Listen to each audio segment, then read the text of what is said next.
Hello everyone, and welcome back to Fableheim and the Legend of Keepers. On Chanshu's journey is coming to an end. We have reached the 5th and final banner. And what a banner it's going to be.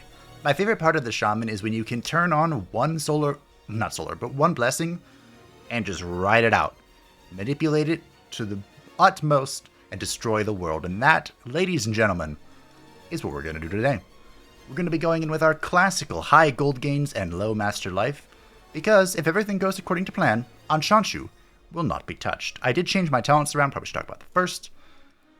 We were going up full left side. We're going to activate the middle part here, which besides the parts we've had before, spirits regenerate 15% of their max life when they kill a hero. I just had to take this to open this up. But 20 gold gain when a spirit kills a hero, because our hypercarry is going to be a spirit, and 1 blood at the end of the dungeon when killing a hero. Maybe I should just go with this, get 5 nature resist. Nature resist is always my weakness. You know what, let's do that. Just boop, boop, boop, boop. You have to get everything to open this path up. There we go. Deal nature damage, apply bleeding. Not really applicable, but I think this 5 nature resist will be more helpful than 1 more blood. You know? Because we already collect a bunch of it. But anyway, here we go. I will hide here and wait. As for our promotions here, what do we want to do? I think... Ooh.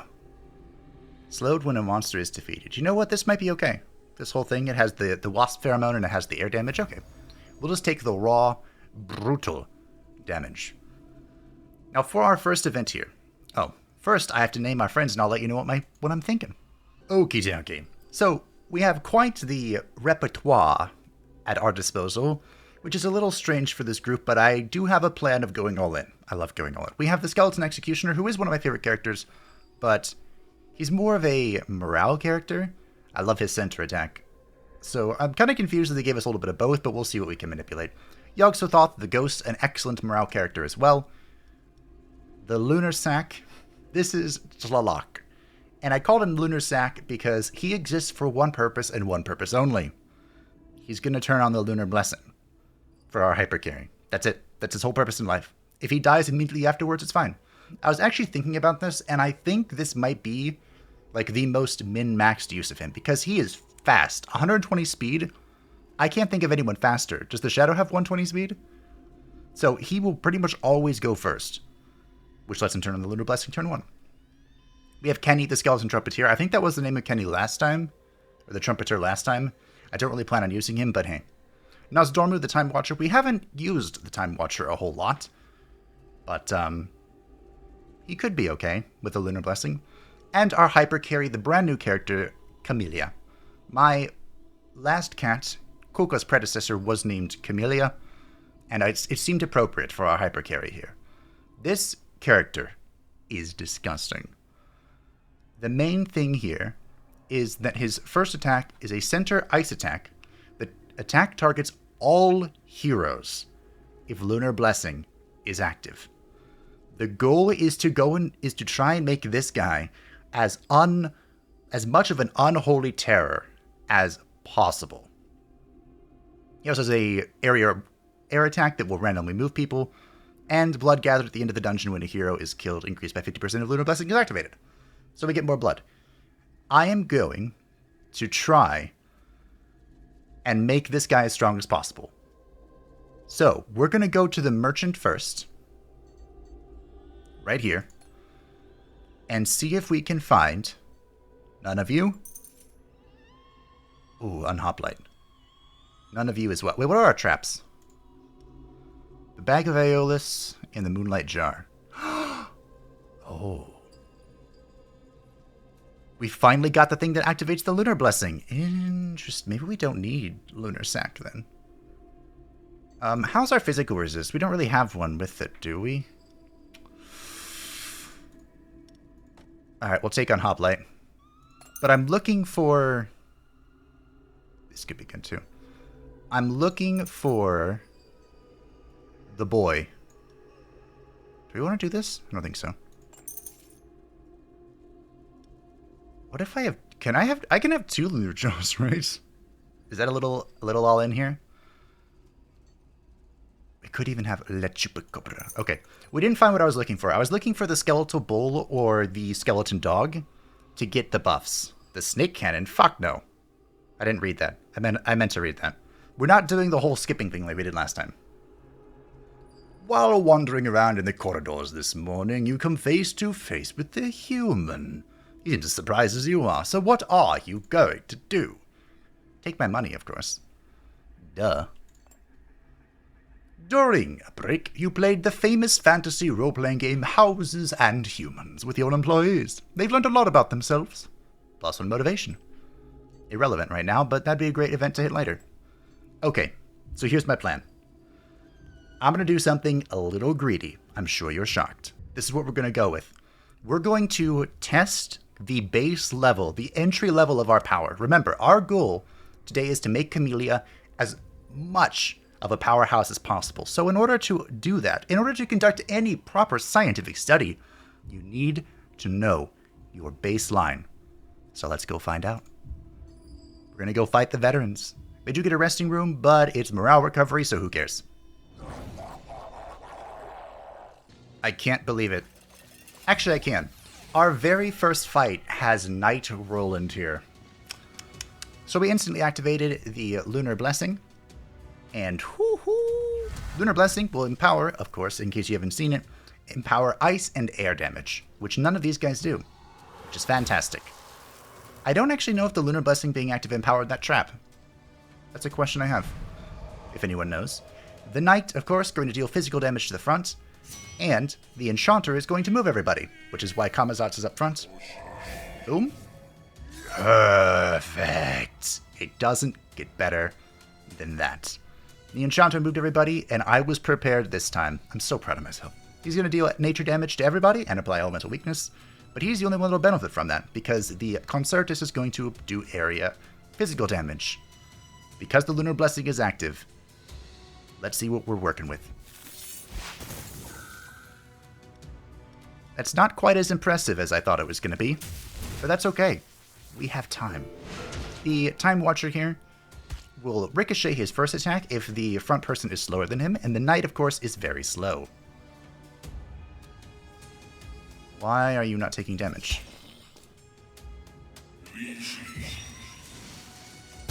Okay. Not sure why the... Oh, because this guy took no damage, so the Got it. Right. Deals 100% of the final damage to the hero position behind him. Roland, of course, has 95% armor because fuck me, I guess. But we got rid of the Bard, which is very good for my well-being. So I guess we're just going to inflict bleeding. Bleeding is true damage, so there's that. Unfortunately, I think our team here is going to fall. Yep. Okay. So this is our baseline. We have much room for improvement. However, the trap makes it so we don't really need Lunar Sac.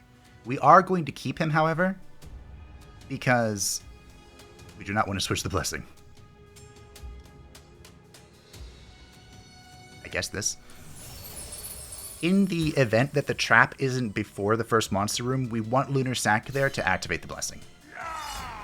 However, because the blessing is activated, La Chupacabra is going to put down the pain. We have Kenny here in the front because, well, let's be honest, we don't care if Kenny dies. And I get to finally make the joke. But when he dies, he will apply vulnerability to everyone. You killed Kenny! Oh my god! They've killed Kenny! You bastard! And you've got vulnerability and La Chupa... Oh, I didn't name you. I need to name him. How dare I? Boom shakalaka. Ladies and gentlemen, the game is on. Here we have the Flame Eater, good old Brand. We aren't doing Brand stuff, so Brand is going to sit on the sidelines. We have the Pegasus, Amaru, and I actually kind of like Amaru. And there is a world where, with the Lunar Blessing, we could try and use him to recover lost motivation because his attacks will apply bounty, but the one and only Bork is here. Now, why is Bork so important? I'm glad you asked. Bork has a passive that will give enhanced resistance to the character in the front position, which is good for surviving, and guaranteed critical to the one in the back. So as long as Bork and Camilia are in the same team, Camilia's first attack is going to crit. And that, my friends, is just the beginning. Who else didn't I name? You. Zygomatic? Nah. On the hoplites. At the trainer, there's only one person we must train. And that is Camilia. Plus 30 power, increase her effect. Yes, please, and Gitoxia. Alrighty. At level 3, she has pretty much max power. Level 4 is just more survivability, which we'll still get. We'll still get that. But does Bork improve his passive at higher levels? That is the question. Ala es la pregunta. Why did I combine Spanish and Finnish? I don't know. I just felt like it. Okay. Level 4. 2 guaranteed crit. Alright, Bork is next. Bork is next after Camilia. We could send out someone for a business trip, which might be the play. As long as it's no one bad.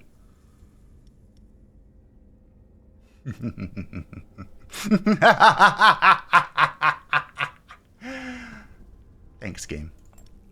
With the Staff of Speech, monsters in a group containing 3 different types gain 30% power at the start of the fight. So, in the front room, we need 3 different types of units. Unfortunately, Nozdormu was our only demon. And Nozdormu was the one that went and got the thing. So, right now we have Skeleton and we have Spirit. Alright, we need a demon. What type of demon are we going to get? I have no idea. Also, we should probably check out what traps we can upgrade. Or rather, what the traps we have do when they upgrade. This is the Moonlight Jar. 30 damage, 40 damage, 55. In an AoE, that's pretty good. Also, I just had the thought. We can get another trainer. Alright, we're going to go to the event, but keeping the engineer in mind. Ooh. While walking to the corridors, you notice a monster waiting for a job interview. You could hire the candidate right now without intermediaries. On the other hand, what makes them think they can come in uninvited? 2 thoughts. Thought 1. We've seen the Skeleton Archer do some pretty good poison damage. We don't really have a source of nature, I think. Air, physical, blah, blah, blah, blah, blah, ice. Correct. The downside, of course, is that if we take the Skeleton Archer, we will not have the funds to hit the trainer in the next week, which I remembered was there. Very proud of myself. But I don't know if we'll have the funds to upgrade the puppy anyway, so I think we'll pick him up. We can always do stuff with him last time. I think Brian said that he was going to find me a name for this, but since we don't have one, he's still Pestilence. Clan Pestilence.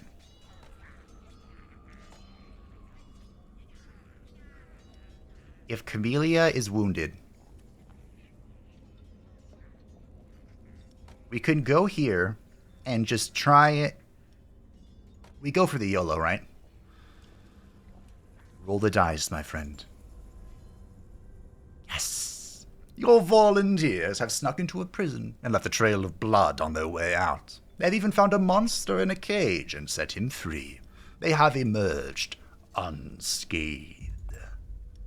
Welcome, Danger Noodle. So Danger Noodle, with the Lunar Blessing active, gains a guaranteed crit.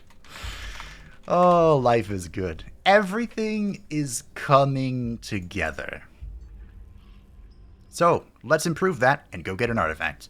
There is an argument to be had about YOLOing a monster here to try and get a demon to activate the staff, but we'll find a demon. Worst case, I just go to a merchant and buy a demon. So as for what we want to do here, these look okay? This back room is a little sketch, but that's fine. Actually, Pestilence can go to room 2, I think, because we're going to want... There's not a whole lot we can change here, to be perfectly honest. Okay. I mean, Bork can be in the front, and then we can have Pestilence in the middle, and then Camilia in the back. Do we have nature resist back here? We do not. Alright, we'll just go with this. This is fine. Unhoplite is kind of losing motivation, but we'll find a way to remedy that, I'm sure. I am actually quite proud of my placement for this fight. But I am a little concerned still. We are fighting the infamous, the legendary Dragon Knight.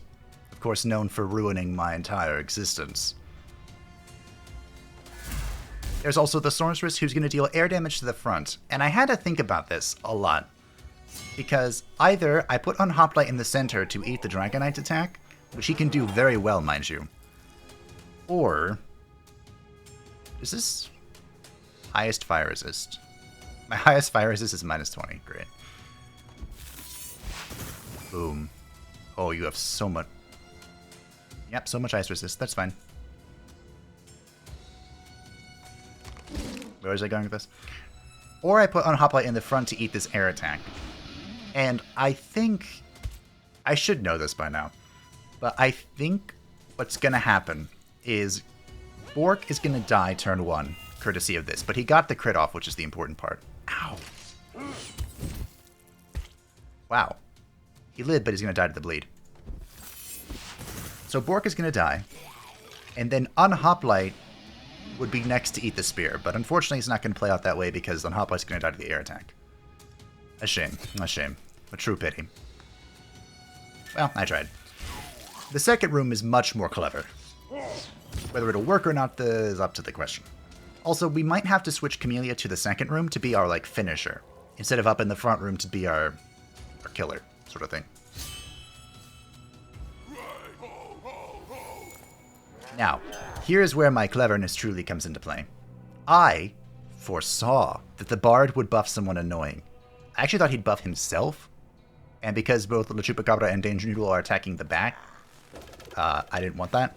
So I had Pestilence placed back here to break his little barrier, but that's fine. Oh, look at this damage. La Chupacabra is going to set up the kill for the Danger Noodle. I hope. Nope. Right, this guy has 65 armor. Not that. This. That's fine. That's fine. We should live one turn. I think Danger Noodle isn't going to die. My doubt rises. Danger Noodle, Danger Noodle. Perfect. Perfecto. Alright. Let's get working on the Virtuoso. Danger Noodle will kill the Dragon Knight. Lives at 3. Goodness gracious. Unfortunately, the dodge that we just got, we didn't get a dodge because you have to kill with the physical attack. Anyway, it was going to be eaten by the Virtuoso, and then this lady would kill it. Ah, well. They're going to get to our hero, which is unfortunate, of course. But, you know, we should be fine, I think. I have to kill this guy, though. And I'm also going to... oh, this is perfect. I'm going to switch the Blessing. So this lady is no longer empowered. With the Lunar Blessing, she was stronger. Now we're going to kill this guy, switch the Blessing to the Lunar Blessing. You are alone? Has someone put me on a diet? And now on Shanshu's, Fire Attack is empowered, and because she has negative fire resist, it's going to go off twice. I'll just take a little bit. So she's going to get one hit in, but then we're going to kill her. Alright, that wasn't too bad. I definitely think we need to switch the rooms, though. Ooh. Huh. So we have the Unholy Shroud. It grants 50% chance to apply Frostbite 2 with monster attacks that deal morale. There is a world in which we could use this? I think Bork and Time Watcher are the only ones that could do it. Counter the Apocalypse once all combatants have taken their action adds a stack to all penalties applied to them. This would apply to ourselves as well, I believe. Which is unideal.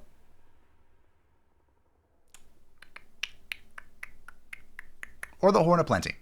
Much of a 20% chance to deal a critical strike when attacking. That's what we're going to take. More damage is more damage.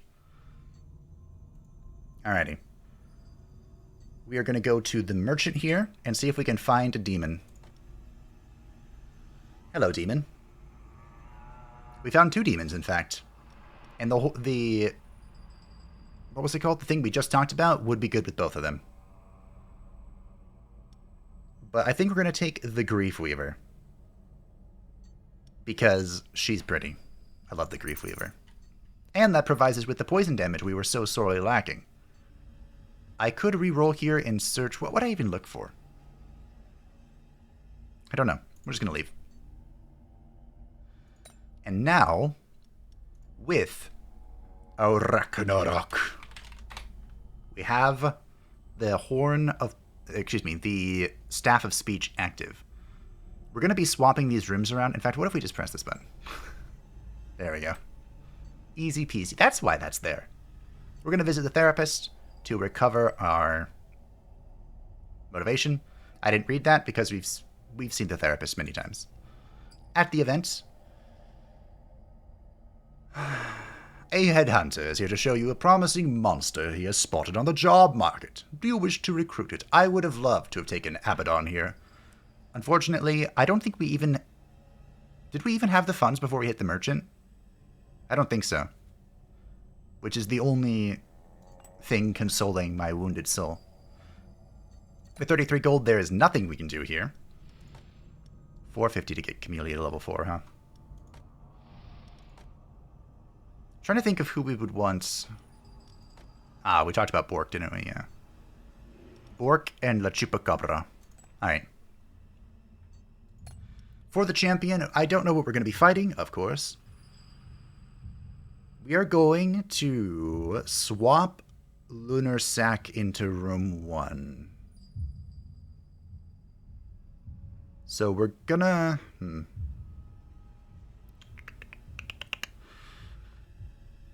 I don't think we'll have the staff activated in room 1 at all. We only have one demon, so it's impossible. But in case the traps are not lined up well, Lunar Sack will be in room 1 to turn on the Lunar Blessing. Danger Noodle will be there to do some carrying, so, as well as La Chupacabra. Henry is there. Okay. We're going to have to make a very important choice in room 2, which kind of sucks. We're going to have to choose between Unhoplite and Bork. I'm probably going to choose Bork every time, but, you know, stranger things have happened. Also, we should probably bring Pestilence in room 1 because we have a Ragnarok. So, who's coming to room 2? Sure. Oh, Yogg-Sothoth is a demon. Oh. Ah. There's a room in which we get the staff working here. I think Kenny is not long for this world. Okay, we'll see if we can get the staff working in room 1. If we can't, we can't. I'm not going to stress over it. The staff is mostly important in room 2. We might need to pull out the cheese for this one. I am beyond concerned for what awaits us. We are fighting for the very first time the Huntress, who scares me endlessly. She is going to attack the back with physical damage, which is good. We have the Lunar Blessing active. And her attack is going to stun if she has any debuffs. Kind of like right now. So, you know, that's concerning. I'm going to try and just outright kill her. Henry is going to eat the stun like a Chad. And hopefully we just go from there. The Harpooner is here, as you can see. Being a bitch as ever. She just one-taps Henry. And in the front we have the Fire Guy. Who, well, this one will. We have the Onamusha, who is going to do fire stuff. My plan of absolutely decimating the Huntress has come to complete fruition, and I am happy. I'm satisfied. Unfortunately, I am going to have to... Am I?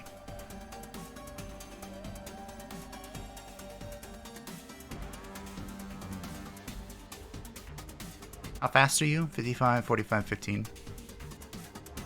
There's no... I can actually hit the front guy here. Because Camilia's going to go before them. Alright. We're being a little greedy here. The Bag of Aeolus is going to go off here, but it's not going to kill her.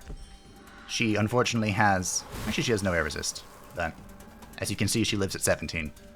This is going to remove her debuffs, which is actually going to help me in the grand scheme of things, but she's still going to get dunked on. Ironically, we've kind of put together a demoralization, like, focus build. Sort of. Ah, beautiful. Marvelous.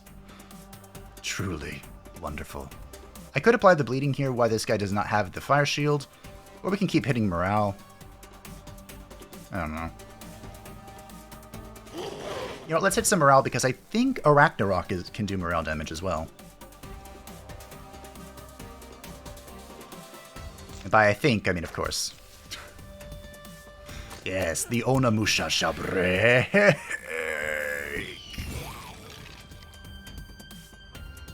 What the fuck? I was afraid of the damage here. Wow. You in a stew, and you on a barbecue. That is very unfortunate.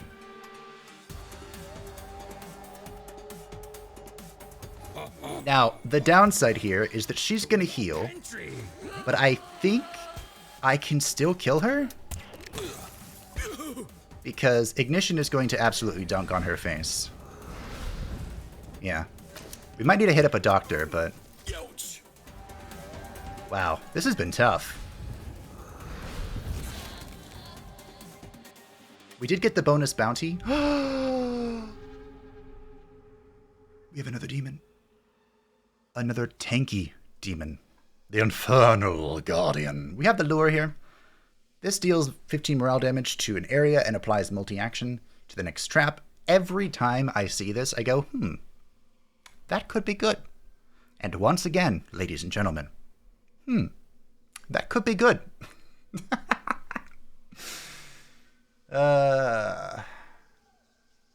This would make it so our little thingy goes off twice. If we upgrade it, which we probably won't be able to afford it with all the other shite we're upgrading, that would be like 55 ice damage in an area twice, double application of tiredness. Activating the Celestial Blessing twice doesn't really do anything, but this would also apply morale damage, which I just kind of talked about. We somehow have that rolling. I don't know. The Knight's Ashes fire attacks also deal 30% of base damage as morale. We don't have any fire attacks, but we might have one right meow with another demon. I think I'm going to take the demon because Yog-Sothoth is not exactly the most reliable demon in the world. Not really part of our plan either. Abaddon joins the team. Let's go to the engineer. Upgrade the Moonlight Jar. And let us go to the black market here. And we have a lot of people to sell. So, who are we selling? We're selling Kenny. Fuck you, Kenny. We're selling Yog-Sothoth. Great name, but not very useful for us. Do we sell Pestilence? I feel like Pestilence could be really useful. He does have the dodge application for himself, and he is one of our two sources of nature resist / damage. Unfortunately, I would love... Nothing would make me happier than selling Lunar Sack, but there is a world in which we're going to need him, so... You know. That's that.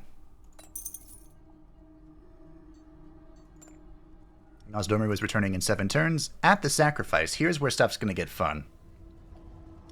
What we're going to do is we are going... Where is it? Right, here we go. Absolute 0. This will reduce enemies' ice resistance. Now, you all know that I love my compression. And we might upgrade that again. 25 blood. I didn't see what, It's 10 blood, right? I feel like I should keep this just in case. We don't have anyone we want to sack. Well, I would like to sack Lunar Sack, but... Alright. So I'm hoping that Ice Weakness can help us just compound it into a glorious W. Now, as for the rest of this. We could go fight the veterans for a lot of money. I do like money. But we aren't exactly hurting on money right now. And I am concerned about my life total. They've been getting through our defenses and slapping our Shamananan in a little bit too much for my liking. So what if we go to the Aztec ruins and find a trap? We don't particularly need new traps, but we can use this later to sell or rent out in a siege event to get more money. Kind of like a investing in the future thing than an investing in a now sort of thing. So I think we're going to do that. This also has a disaster and is the easiest difficulty, so I can take a quick, lovely breather. I have royally fucked up. But that's okay. Maybe. Remember when I said, not that long ago, that there is a world in which we're going to need Lunar Sac? Well, my friends, that world is now. As you can see in this dungeon layout, our first trap is after our first monster pack. So, much to my chagrin, Lunar Sac has come to join us. I would love to press this ice weakness thing, but this entire team is resilient against ice. So the question is, what if I just do damage? We're fighting the sorceress who's going to attack at the front with air damage, the sage who's going to attack the front with ice damage, and the invoker who's going to attack the front with fire damage. Translation, nothing is going to survive for very long, which is why Lunar Sac is up here in the front, to be sacrificed for the dark gods. I forgot that cleaved. My entire hope here was that, wow, you crit, good job, is that Danger Noodle is going to be able to carry this to glorious victory.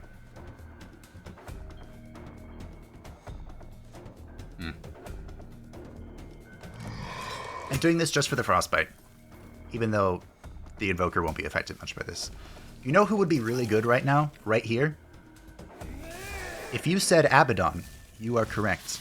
Damn, that was like barely an overkill. The Lunar Jar, unfortunately, isn't going to do much here, but the reason I put this first is because the Bag of Aeolus is much more useful in the second position, where it will make enemies slows and we can go faster. At this spot, we actually might be able to just kill this. No, because she's going to dodge it. Oh, right, she has 90% fire resist. Well, what am I talking about? With the Lunar Blessing active, unfortunately, both the Invoker and the Sage are stronger, which is probably why she just one-tapped the Danger Noodle, but I will see what we can do. With Bork empowering Abaddon, my hope is that Abaddon can survive, like, 1 or 2 turns. Wow. How bad does this fuck me up if I move them YOLO? If I YOLO move them. As long as the Invoker doesn't go to the middle, we're fine. Alright. We're not moving him. If any level of movement is going to fuck this up, it will happen. Don't ask me how I know that, it just will. But, with Abaddon being in the front, he can eat that fire attack like no big deal, and with the Sage being in the center, we can cleave. Like no big deal. That was his weakest element. Now he's going to eat this air attack like a chad. Alright, now we can YOLO. Double kill. That was the horn activating. That was a great pickup. A fantastic pickup. A glorious pickup. Marvelous. Ow. Alright, well. Everyone's still dying, but... This was the 1-star difficulty, by the way. Has someone put me on a diet? And good news. This is going to go off twice. He was saved by his YOLO shell, though. Great. I am going to have to visit the doctor, I think. Cooks, bring the garlic and herbs forthwith. By the way, this is entirely what I was afraid of. Ooh. The Cursed Prism. Either we... Do we get the Furnace? This is just raw damage. I do like raw damage. We could get the Furnace or the Cursed Prism to apply Elemental Weakness, which would kind of just make our strategy better. I do like the Cursed Prism. Unfortunately, we cannot visit the engineer because the Occupational Health Office has been called in to do some tests following your recent assignments. The doctor provides you with some basic medical care. 70 life healed. Now, that doesn't sound like much, but 70 life is the equivalent of 5 weeks of regeneration. I did that math in my head and it was right. Wow. I'm impressed. We could send someone out on a business trip, but if I'm being honest, I'm a little hesitant to do so, because Nosdormu has been gone this entire time, and I think he would be helpful. I'm also disinclined to plunder, because if something goes wrong, we're screwed, but it looks like we're going to be YOLOing once again. There is a world in which this is what we should do, though.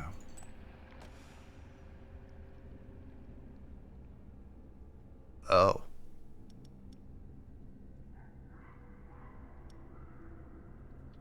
Oh. Well. Alright. Ragnarok, your service shall not be forgotten. Ragnarok's going to head out for pretty much the rest of the entire campaign and pick up the Obsidian Dagger. The Obsidian Dagger we have come across so many times, and every time I say the exact same thing. If we were using the Lunar Blessing, this would be good. Well, guess what, my friends? We're using the Lunar Blessing, and it's going to be good. Unfortunately, our team here is incredibly low on motivation, so I'm hoping this isn't a... Oh dear.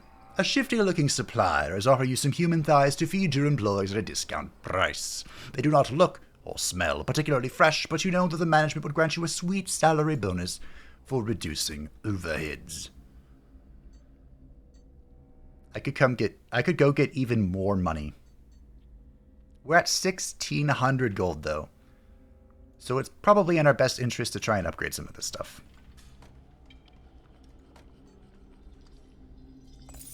Specifically that.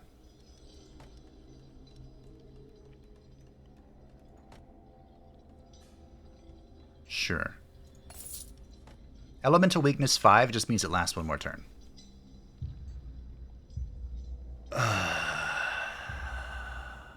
Dear goodness gracious. Alright, we're going to go to the center fight. I'm going to stare at this for a while to see how I can make the most of this. Our team is very wounded. And unfortunately, our guaranteed crit bot is going to have to go recover his sanity. As for our front room, I think this back room is fine. On Hoplite Abaddon Camilia is a pretty disgusting combination. We have no ice resist. No ice resist. Unfortunately, we don't really have a good option for bringing ice resist to the back. I guess it would be Henry. Without Henry in the front, though, we don't really have a good tank. This is a little sketch, but I think this is the best it gets. Maybe. Probably. Perhaps. Okay, we're going to go with this. Cross your fingers and your toes. This is basically the same difficulty as the Frozen Caves, just with a different background and a resting room instead of a disaster, which is unfortunate for us, but we're going to hit a 4th artifact and game. It's going to be good. Would you like the good news or the bad news? The bad news is that we are once again facing a knight. But what is a knight? What is a king before a god? Great question. The good news is that even if we turn on the Lunar Blessing, nothing in this team benefits from it. So what are we fighting? Of course, King Arthur is here to ruin my day, as he always is. Sod. The Amazon, which actually is very challenging to fight, but Pestilence, it has an enormous amount of nature resist, so hopefully he can just deal with it. Help. And we have the shitty shaman here. He's going to set everything on fire, which, owie, kind of sucks. But if La Chupacabra gets a second turn, do not fucking die. Good. If La Chupacabra gets a second turn, the shitty shaman is dead. Which is great. Fantastico. In fact, she might just be dead now. Nope, not quite. Not quite. But close. We got a crit off that. Damn it. You know what would have been great there? It would have been perfect if Pestilence lived barely and was able to kill the shitty shaman with his attack. I actually think we lower morale here to open up more damage. Kill the shitty shaman with the poison attack, and then the Chupacabra would have hit King Arthur, and life would have been so much better. I shouldn't have hit morale because there's a fire here, which I talked about at the beginning and said it wasn't worth it. Do not go over the threshold. I think he did. That's fine. Now, as for our team here,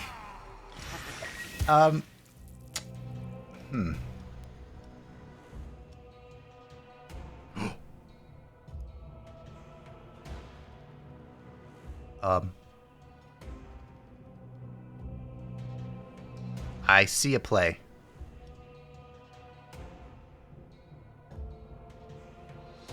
I don't think it's a good play. Is it a good play? So the play I see is I can Gale here, move them. Because there's only two, it's guaranteed the Amazon will be in the center, which will mean that Abaddon's attack hits someone with negative fire resist, so it spreads to both of them. So Abaddon will be guaranteed cleaving.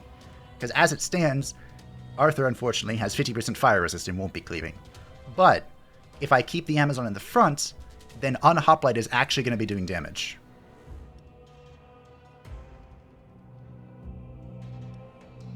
You know, I'm going to do it. I'm going to try it.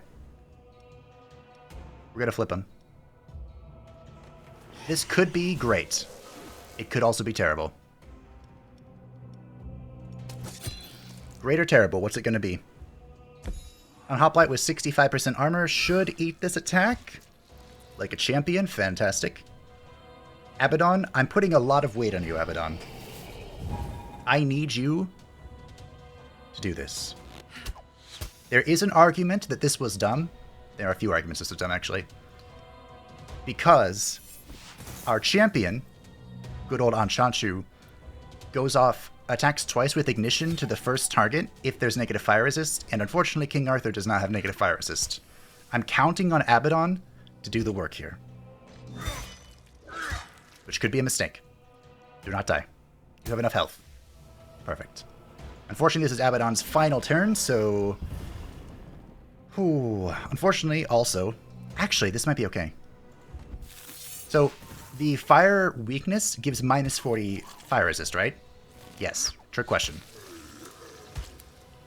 With the trap we have, the Cursed Prism, that will give elemental weakness, which I think is a plus 20 on top of that. Yes! Perfect. Also, I think I can just kill Arthur here. I can get pretty close.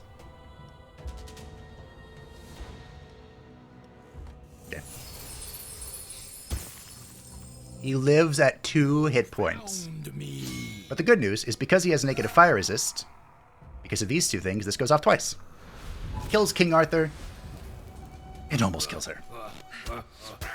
It's still strange to me that a freaking shaman has negative nature resist by nature. Negative nature resist by nature. Oh. Mammon's Bridget Bone. I actually thought this could be okay because... Okay, so the downside to this, right? We have the Staff of Speech, which means we cannot have the Staff of Speech and Mammon Bridget's Bone active at the same time. This makes it so that whenever your entire team is skeletons, all skeletons gain 15 resistance and 30 armor. That would make Unhoplite a thick boy. The thickest to ever thick. And we can make this happen. We have Henry, we have Pestilence, and we have Unhoplite. We can make this happen. It's an argument to be had. The Protean Barrel, you can only place one regular trap, but it gains multi-action. So if we were to do this, we would only be placing the Moonlight Jar, most likely, and it would be doing double damage. I kind of like having the Elemental Weakness. You saw that right there it came into play. Without the Elemental Weakness trap, I wouldn't have gotten double ignition, and I might have taken one more turn of damage. It's hard to say. Or the longevity idol. Spirits definitively gain 5 life when they kill a hero. I don't think this is good at our point in time, but I'm still gonna take it. I love growth. Our entire team is in desperate need of motivation. Thankfully, Bork is back. And at the trainer, we are rich and can do many things, such as level 4, Camilia. Level 3, Bork. Level 3, Danger Noodle. Level 3, Le Chupacabra. Level 3 on Hoplite would also be a good shout. Alright, Lunar Sack, fuck off. There goes all of our money. There is an argument to go to the Alchemist, which I think is what we're going to do. We are going to want some tears in case something happens. We can also do 1 transmutation. Cool. There are quite a few events that request tears. I just remembered this. I'm glad we did the transmutation. The off-smelling human thighs you accepted were served in the canteen and some of your employees got food poisoning. There's a solution to heal them, but it is prohibitively expensive. You can either ignore this and they'll be unusable for 5 weeks, or you can spend 200 gold and heal them. This happens every single time in the event after you buy the thighs. It is annoying, but we still made like 500 gold profit off of it. So probably worth it. I'm scared. This cleaning goblin comes to see you, weeping. Zluby, his pet stick insect, died in a mopping accident. Will you take Zluby to the resurrection room to harvest the goblin's joyful tears, sell the corpse to a gourmet chef, or organize a funeral? We do have quite a few. Well, we have 20 tears. So we're going to take the money here because we're broke. There's the siege. I told you we're going to need this, but we're coming up on an hour. Whew. Coming up on an hour of recording time, so I think this is a great place to stop. Next time, we're going to have to make a choice. Do we fight the champion, or do we not? Considering everything is, pretty much every fight has been making it through to our hero, I am a little concerned. But, hey, we'll see what we can do. Thank you for watching. I hope that you enjoyed the Camilia Hyper Carry. Our teams have been very squishy, which is something to be concerned about. But we're doing a lot of damage, which is something to be happy about. We'll see. As always, thank you to the patrons and channel members that support the channel. I greatly appreciate you. And if you would like to stay up to date with everything happening on the channel, feel free to join the Discord description down below. And I will see you next time to see if Camilia can carry us through the rest of the 5th and final banner. Bye!